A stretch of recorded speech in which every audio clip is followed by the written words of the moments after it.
Hello everyone. Today we are going to learn methods of vector addition.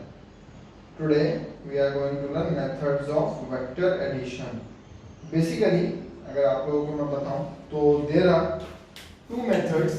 Basically, there are two methods of vector addition. आप vectors को add कर सकते हो दो तरीके से. पहले क्या होता था, अपन स्केलर चीजों को ऐड करते थे तो स्केलर चीज तो अपनी डायरेक्टली ऐड हो जाती थी. 2 + 4 6, 6 + 6 12. तो ऐसे तो वो डायरेक्टली ऐड हो सकती थी. क्यों? क्योंकि उसमें डायरेक्शन होता ही नहीं है.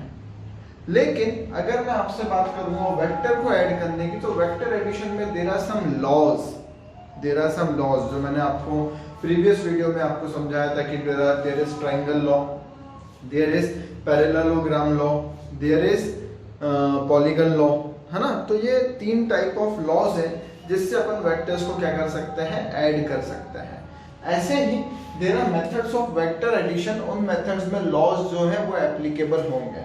सबसे पहली मेथड तो मैं आपको बात करूं तो your first method is graphical method. Your first method is graphical method, or else you can say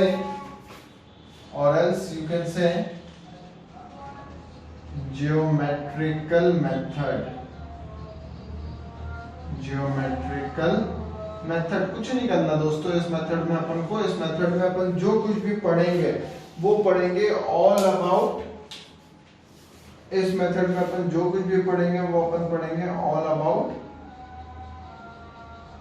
diagram. We have to draw some things and उस ड्राइंग के बेसिस पे, उस डायग्राम के बेसिस पे अपन इस मेथड का यूज करेंगे.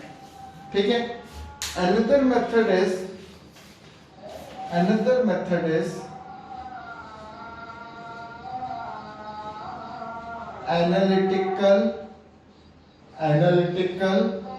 Method. Another method is analytical method.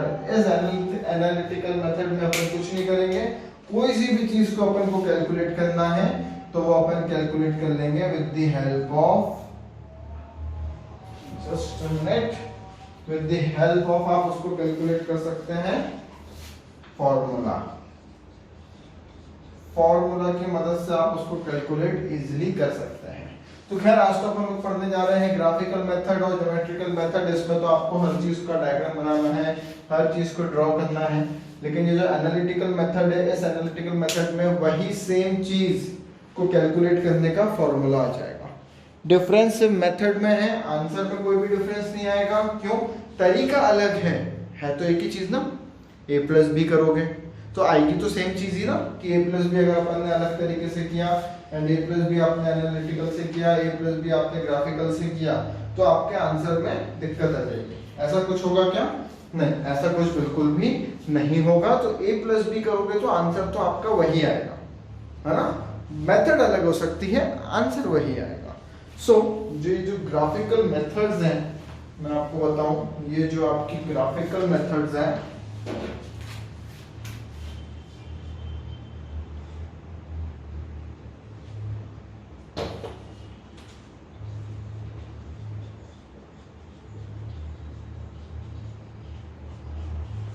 Basically आज अपन लोग सिर्फ ग्राफिकल मेथड्स पढ़ेंगे. एनालिटिकल मेथड अपन कभी और पढ़ेंगे. तो ये जो ग्राफिकल मेथड्स हैं आप लोगों की, ये ग्राफिकल मेथड्स में there are three types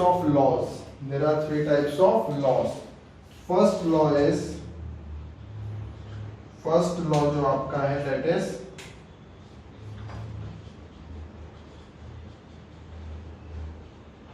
triangle law. Next law is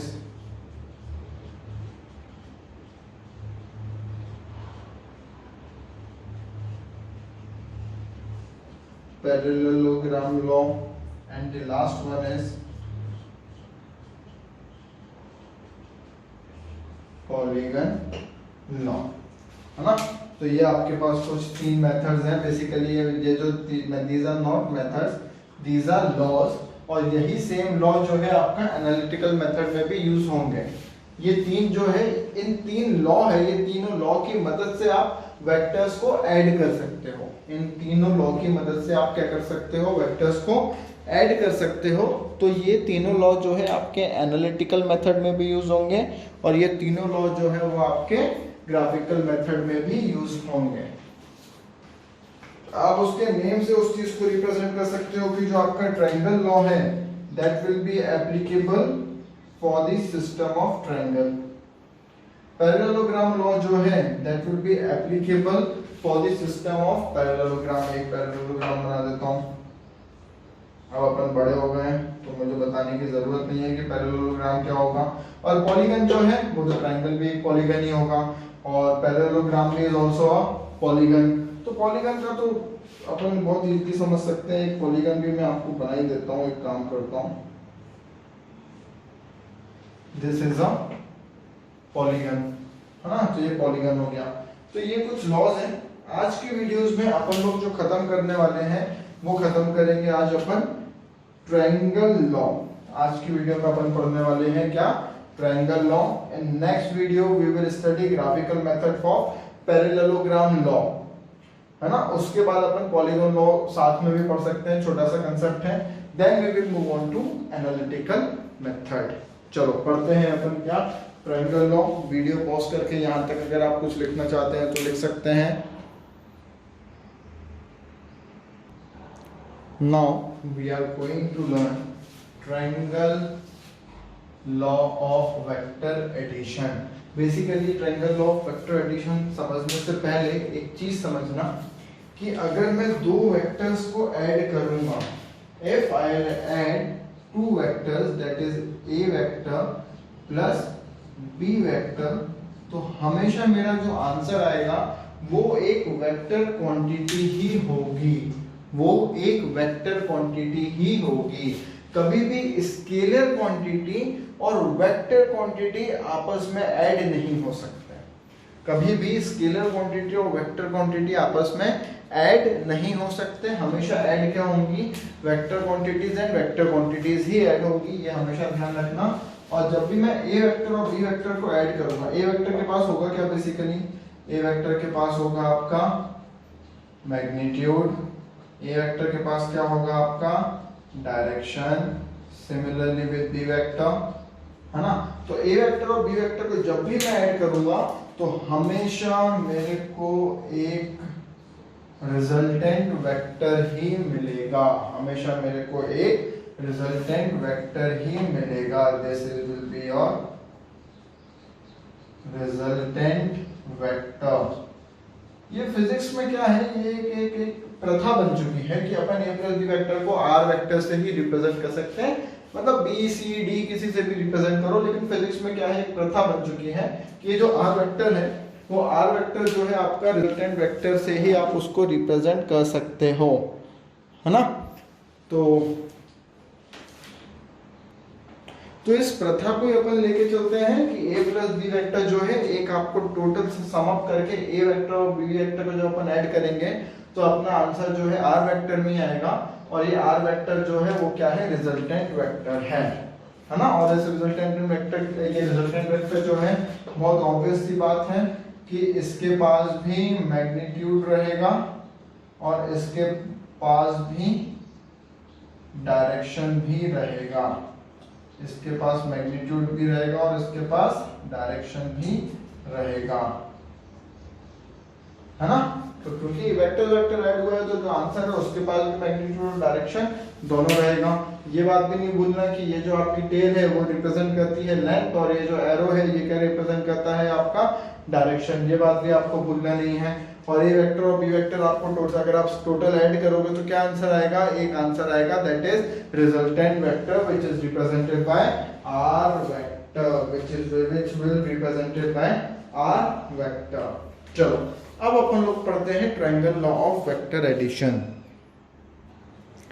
चलो triangle law of vector addition बहुत ध्यान से पहले पढ़ते हैं इसको। सबसे पहले we'll read it around 2 to 3 times, उसके बाद अपन समझेंगे। 2 से 3 बार इसको अपन सबसे पहले पढ़ते हैं। 2 से 3 बार पढ़ने पे मैं क्या कह रहा हूँ कि if two vectors are represented by two sides of a triangle in magnitude and direction taken in same order, then the resultant is given by the third side of the triangle in magnitude and direction taken in opposite order। अरे बाप रे sir, क्या बोल दिया, हमें कुछ भी समझ नहीं आया कि ये सर आपने क्या बोला। तो एक बार फिर से रीड करते हैं, उसके बाद अपन इसको समझेंगे। क्या बोल रहा हूं मैं? If two vectors are represented by two sides of a triangle in magnitude and direction taken in same order, then the resultant is given by the third side of the triangle in magnitude and direction taken in opposite order, taken in opposite order।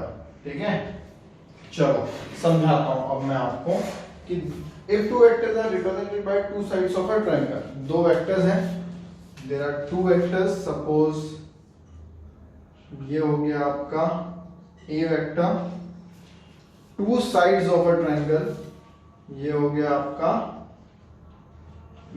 B vector, है ना। Taken in same order, मतलब ये same order मतलब continuation में चलते जा रहे हैं। Then the resultant is given by the third side of the triangle. ये जो रिजल्टेंट है ये third side of the triangle से निकलेगा in magnitude and direction taken in opposite order. अरे रे रे रे, ये हो गया आपका गलत। गलत कैसे हो गया? क्योंकि इन लोगों ने बोला है is given by the third side of the triangle in magnitude and direction taken in opposite order. तो ये तो भाई एक आपका नॉर्मल ऑर्डर हो गया ना, कि आप ए से लेके गए, फिर बी तक गए, फिर वापस से घूम के वापस यहाँ आ गए। ये तो आपका नॉर्मल ऑर्डर हो गया। तो नॉर्मल ऑर्डर के बारे में नहीं कह रहा है वो, taken in opposite order, taken in opposite order. तो अपोजिट ऑर्डर मतलब आपकी जो वेक्टर रहेगा, जो आपका रिजल्टेंट वेक्टर रहेगा, वो अपोजिट ऑर्डर में रहेगा। मतलब आप ध्यान से समझना कि यहां से आप घूम के वापस यहां नहीं आ सकते, आपको अपोजिट डायरेक्शन में मूव करना है। मतलब ये तो एक पूरा का पूरा पाथ ही बन गया ना, ये पाथ नहीं बनाना। अपोजिट डायरेक्शन में तो क्या हो जाएगा, this will be your opposite direction. की ऑब्जेक्ट यहां तक गया, फिर अपोजिट डायरेक्शन, तो फिर ये जो रिजल्टेंट रहेगा वो रहेगा आपका ये, this will be your R vector, this will be your resultant vector. अब फिर से समझाता हूं। If two vectors are represented by two sides of a triangle, अगर दो वेक्टर है, A वेक्टर और B वेक्टर, ठीक है, two sides of a triangle in magnitude and direction taken in same order। Same order अगर उन्होंने बोला है तो इसके हेड से इसकी टेल कनेक्टेड रहेगी, अगर सेम ऑर्डर बोला गया है तो, है ना, क्योंकि एक ही कंटिन्यूअसली पाथ में वो ट्रेवल, दो अलग अलग वेक्टर्स एक कंटिन्यूअसली पाथ पे ट्रेवल कर रहे हैं, है ना, are taken in same order, then the resultant is given by the third side of the triangle। ये जो third side of the triangle है ये क्या देगी आपको, रिजल्टेंट देगी। ठीक है, इन magnitude and direction taken in opposite order. ये वाला जो ऑर्डर था, ये ऑर्डर जो है आपका एक पूरा का पूरा पाथ कंप्लीट कर रहा था। ये वाला जो ऑर्डर है ये आपका पाथ क्या कर रहा था, कंप्लीट कर रहा था। लेकिन मेरे को क्या बोला है कि जो रिजल्टेंट है वो अपोजिट ऑर्डर में रहेगा। तो अपोजिट कैसा रहेगा, ऑब्वियस सी बात है अपोजिट ऐसे ही रहेगा, यही रहेगा ना। तो इसलिए मैंने जो आर वेक्टर बनाया वो इस साइड का बनाया। समझ में आया? तो कई बार आप लोगों को एक चीज और देखनी पड़ सकती है कि जो मैग्नीट्यूड ऑफ आर वेक्टर है, कई बार आपको एक चीज और देखनी पड़ सकती है, मैं बता देता हूं क्या, कि आपका मैग्नीट्यूड ऑफ आर वेक्टर जो है that will basically represent length of this third side, that will basically represent length of third side। तो सर इसमें जो मैग्नीट्यूड ऑफ आर वेक्टर है उसने तो लेंथ बताती थर्ड साइड की, डायरेक्शन किसने बताया? वेक्टर क्वांटिटी है ना, तो डायरेक्शन किसने बताया? आप डायरेक्शन कैसे पता करोगे? तो डायरेक्शन कौन बताएगा आपको? मैं लिख देता हूं यहां पे, यहां लिख रहा हूं मैं,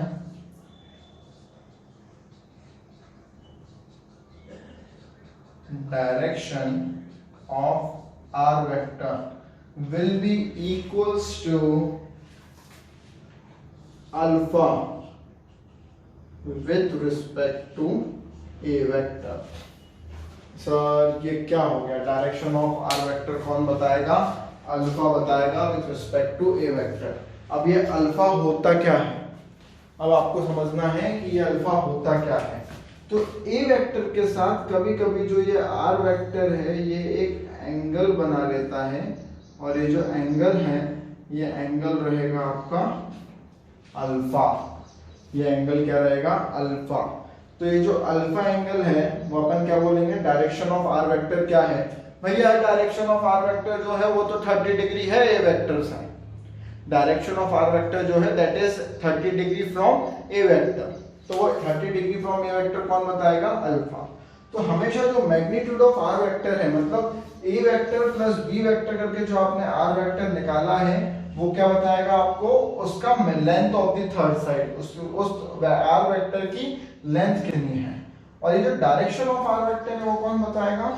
alpha with respect to A vector. कौन बताएगा? अल्फा। मतलब वो जो पर्टिकुलर एंगल है किसका?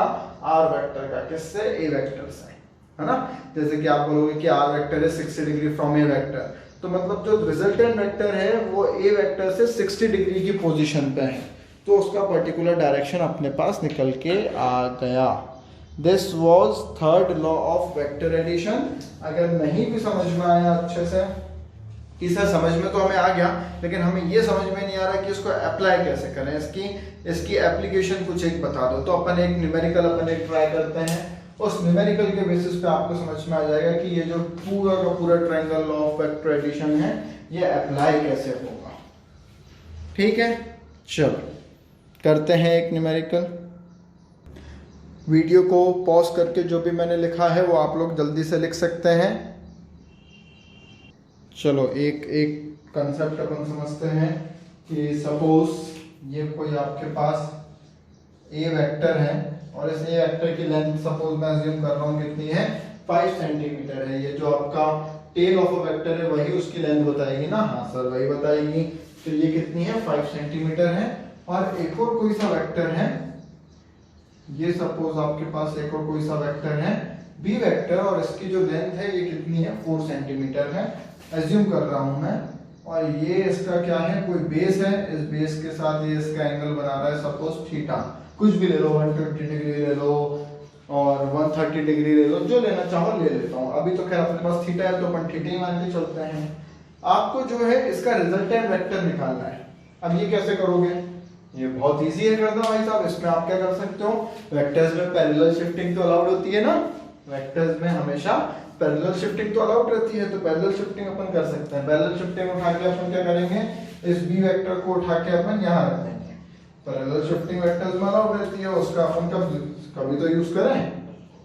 तो ये हो गया ए वेक्टर, और इसको मैंने पैरेलल शिफ्टिंग करके इसको मैंने यहाँ पे रख दिया बी वेक्टर। और ये यहाँ पे कोई एक अपना बेस है, यहाँ पे ये कोई अपना एक बेस है, इस बेस के साथ जो ये एंगल बना रहा है वो थीटा 120 डिग्री। 120 डिग्री भी क्यों लो, तो थीटा है, आप उसको कुछ भी एज्यूम कर सकते हो। ठीक है, तो this is done by parallel shifting of vectors, है ना। अब इसका रिजल्टेंट वेक्टर बताना है, तो रिजल्टेंट वेक्टर क्या रहेगा? Are vector. इस डायरेक्शन में तो रहेगा नहीं क्योंकि वो एक लूप बन जाएगा, तो वो रहेगा अपोजिट डायरेक्शन में। अपोजिट डायरेक्शन में मतलब उसका डायरेक्शन ये रहेगा, उसका डायरेक्शन ये रहेगा, और ये हो गया आपका आर वेक्टर, है ना। तो अब इसकी लेंथ तो आप कैसे निकाल सकते हो? देखो, ए वेक्टर प्लस बी वेक्टर, तो आपके पास आर वेक्टर, इसकी लेंथ तो आपके पास निकल के आ जाएगी। तो ये क्या बताएगा? इसका जो मैग्नीट्यूड है, इसका जो मैग्नीट्यूड है वो क्या बताएगा? length of third side, that will represent length of third side, है ना। और अगर आपको डायरेक्शन पता करना है तो डायरेक्शन कौन बताएगा, अल्फा बताएगा। अल्फा क्या होता है, ए वेक्टर के साथ जो ये रिजल्टेंट वेक्टर आर वेक्टर का जो ए वेक्टर के साथ एंगल बना है वो क्या हो जाएगा, अल्फा। तो इसका डायरेक्शन कौन बताएगा, इसका डायरेक्शन कौन बताएगा, इसका डायरेक्शन बताएगा alpha with respect to A vector. आया कुछ कंसेप्ट, कुछ क्लियर हुआ अपना। अपना देखो ये तो एक पूरा का पूरा लूप बन रहा था ना, ये ए से लेके ये ए वेक्टर, ए से लेके बी वेक्टर और बी से लेके अगेन आपका आर वेक्टर। तो ये लूप तो आपका बन नहीं सकता क्योंकि हमेशा जो triangle law of vector addition ने क्या बोला, जो आर वेक्टर निकलेगा वो अपोजिट डायरेक्शन में निकलेगा। तो अपोजिट डायरेक्शन उसका ये हो गया, तो ये रिजल्टेंट मैंने आपका इस डायरेक्शन में बनाया, है ना।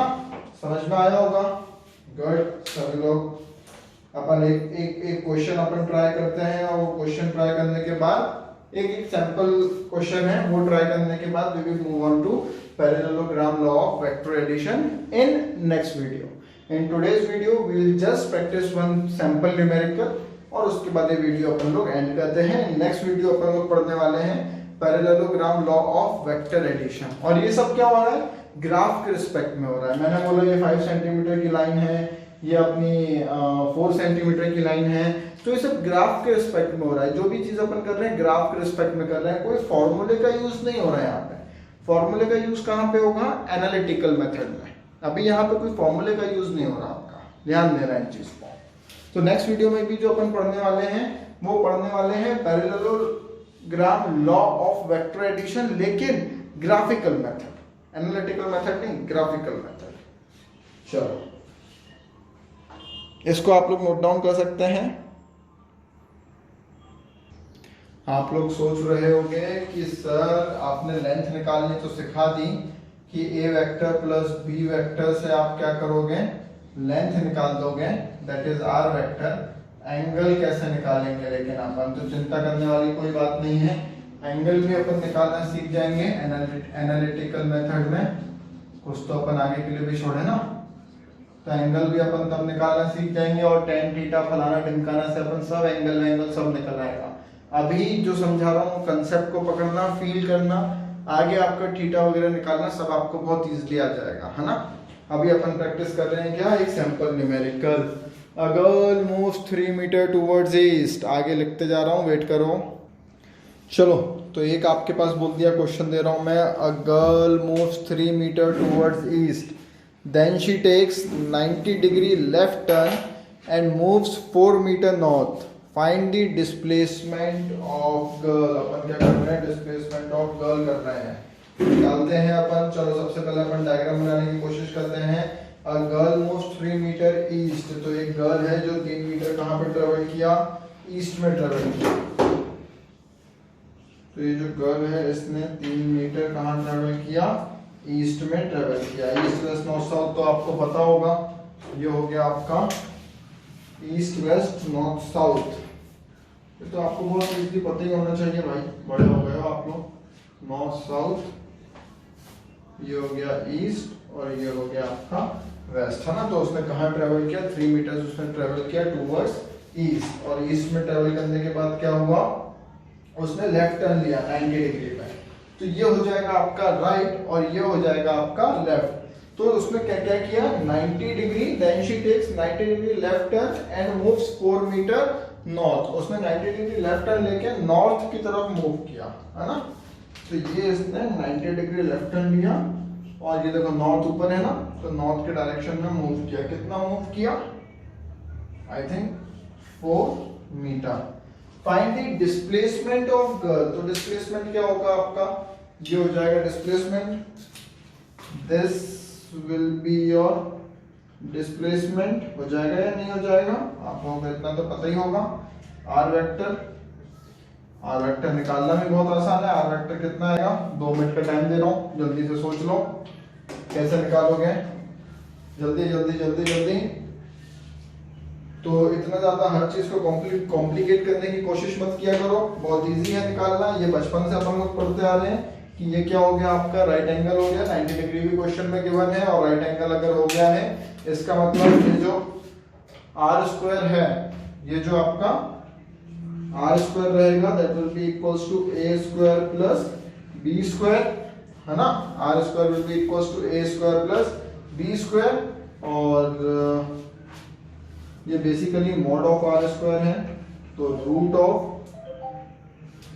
4 स्क्वायर प्लस 3 स्क्वायर। तो 4 स्क्वायर प्लस 3 स्क्वायर अगर आप करोगे तो 4 4 जा 16, ये हो गया आपका mod of R will be equals to 4 4 जा 16 प्लस 3 3 जा 9, तो ये आया रूट ऑफ 25, और ये जो आर की वैल्यू आ गई वो आ गई 5 मीटर। प्लस माइनस 5 करने की जरूरत नहीं है, क्योंकि प्लस माइनस 5 अपन नहीं कर सकते, क्योंकि यहाँ पे मॉड लगा है, और मॉड में क्या होगा, हमेशा सिर्फ और सिर्फ आपकी नेगेटिव पॉजिटिव वैल्यू ही कंसीडर होगी, नेगेटिव वैल्यू अपने आप ही एलिमिनेट हो जाती है मॉड में। तो हमेशा जो कंसिडरेशन में लोगे वो हमेशा पॉजिटिव वैल्यू ही कंसिडरेशन में लोगे। तो अगर आप पॉजिटिव वैल्यू कंसिडरेशन में लोगे तो उसका जो आंसर आएगा वो आएगा कितना, 5 मीटर, है ना। तो यहाँ पे अपन ने नेगेटिव वैल्यू तो कंसिडरेशन में अपन लेंगे ही नहीं, अपन कंसिडरेशन में क्या लेंगे, सिर्फ और सिर्फ पॉजिटिव वैल्यू, और वो पॉजिटिव वैल्यू क्या है, 5 मीटर। तो ये आर की वैल्यू क्या आ गई आपकी 5 मीटर। ये तो Pythagoras theorem, normal Pythagoras theorem लगा के मैं आंसर ले आया, क्योंकि राइट एंगल ट्रायंगल था, ठीक है। तो यहाँ पे आपका आर की जो लेंथ है, ये जो length of the R vector है, वो तो आपकी आ गई 5 मीटर, जो क्या है डिस्प्लेसमेंट है, जो क्या है आपका डिस्प्लेसमेंट है। तो करेक्ट आंसर क्या होगा, करेक्ट आंसर होगा, अरे करेक्ट आंसर तो आप पता ही नहीं कर सकते, क्योंकि सारे जो ऑप्शंस में 5 मीटर है, और जब चारों ऑप्शन में अगर आपके 5 मीटर है तो करेक्ट आंसर कैसे पता करोगे। तो उसके लिए आपको क्या निकालने की जरूरत पड़ेगी, डिग्री निकालने की जरूरत पड़ेगी कि ये जो आर वेक्टर है ये किस एंगल पे है। तो एंगल वगैरह अपन निकालते रहेंगे, tan थीटा वगैरह लगा के, जब अपन एनालिटिकल मेथड पढ़ेंगे, फॉर्मूला वाला मेथड सीखेंगे। अभी एक बहुत ही शॉर्ट ट्रिक बता रहा हूं, अब बोर्ड्स पॉइंट ऑफ व्यू से भी आपकी शॉर्ट ट्रिक हो सकती है, और आईआईटी मेंस के हिसाब से भी आपकी शॉर्ट ट्रिक हो सकती है। तो शॉर्ट ट्रिक बहुत सिंपल सा है, बहुत ध्यान से समझना।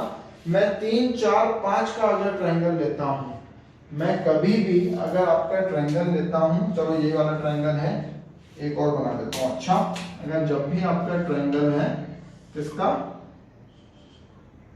3 4 5 का, ये 4 मीटर, ये 3 मीटर, और ये 5 मीटर। तो जब भी आपका ट्रायंगल है 3 4 5 का, तो ये जो ट्रायंगल ये है 90 डिग्री, ये तो ऑब्वियस सी बात है, हाँ, ये हो गया आपका 90 डिग्री। ये वाला जो एंगल होगा ये हो जाएगा आपका 53 डिग्री, ये एंगल हो जाएगा आपका 53 डिग्री, बड़े के साथ बड़ा, और ये एंगल जो हो जाएगा आपका ऑटोमेटिकली वो हो जाएगा कितना, 37 डिग्री, है ना।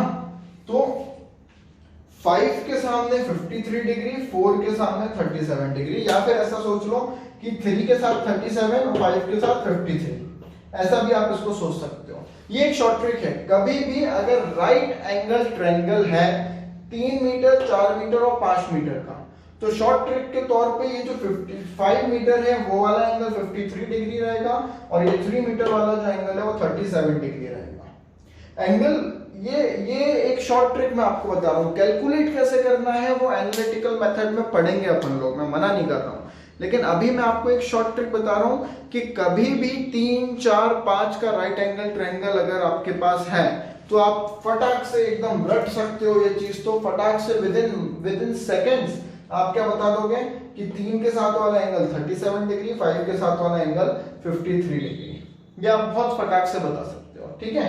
अब होगा क्या, 53 डिग्री, 37 37 53, ये भी आपको गिवन है। अब आपको पता करना है डायरेक्शन, तो बहुत सिंपल सी बात है कि ये है आपका क्या, नॉर्थ, और ये है आपका ईस्ट, ये है आपका नॉर्थ और ये है आपका ईस्ट। तो आपका जो आर वेक्टर है वो मेरे ख्याल से somewhere in this direction move कर रहा है, वो somewhere in this direction move कर रहा है, और अगर इस डायरेक्शन में वो कहीं पे मूव करेगा तो इसका मतलब वो जो एंगल बना रहा है वो जो अपना एंगल बना रहा है किसके साथ बनाएगा? अब ये वेक्टर हो गया आपका आर वेक्टर। ये आर वेक्टर बेसिकली एंगल बनाएगा किसके साथ, ये बताओ? ईस्ट के साथ बनाएगा ना। ये एंगल बनाएगा किसके साथ? ईस्ट के साथ कि नॉर्थ के साथ? जरा सोचो फटाक से। चलो सोच लिया होगा आप लोगों ने, तो मैं आपको समझा देता हूँ कि ये हो गया 53, ये हो गया 37। 37 किसके साथ बन रहा है? नॉर्थ के साथ बन रहा है। तो नॉर्थ के साथ जो ये वाला एंगल रहेगा ये कितना रहेगा? 37 डिग्री। और ये ईस्ट के साथ जो एंगल रहेगा ये कितना रहेगा आपका? 53 डिग्री। किसके साथ बन रहा है? ईस्ट के साथ बन रहा है, तो ये हो जाएगा आपका 53 डिग्री, है ना। अब ऑब्जेक्ट मूव कहां से कर रहा है? नॉर्थ से कर रहा है। किसकी तरफ मूव कर रहा है? ईस्ट की तरफ मूव कर रहा है। तो आपका आंसर क्या हो जाएगा? 5 metre 37 degree east of north. ये कैसे कैलकुलेट करना है मैंने पहले वीडियो में बताया आपको कि ये ऑब्जेक्ट कहां 5 मीटर की लेंथ हो गई, 37 डिग्री उसका एंगल हो गया, ईस्ट की तरफ मूव कर रहा है। कहां से मूव कर रहा है? नॉर्थ से मूव कर रहा है। और एक शॉर्ट ट्रिक भी अपने पास यहाँ से निकल के आए। शॉर्ट ट्रिक क्या है? अगर 3, 4, 5 का आपका एंगल रहता है, राइट एंगल ट्रायंगल, तो उसका एक एंगल तो हमेशा 53 डिग्री रहेगा जो कि 5 मीटर के साथ बनेगा, और 37 डिग्री हमेशा 3 मीटर के साथ बनेगा। तो ये 3, 4, 5 का अपन को एक शॉर्ट ट्रिक भी मिल गई। अपन लोगों को triangle law of vector addition भी समझ में आ गया। उसके ऊपर अपन ने एक न्यूमेरिकल भी प्रैक्टिस कर लिया। नेक्स्ट वीडियो लेक्चर में अपन लोग पढ़ने वाले हैं क्या? Parallelogram law of vector addition. किसमें? ग्राफिकल मेथड में, है ना।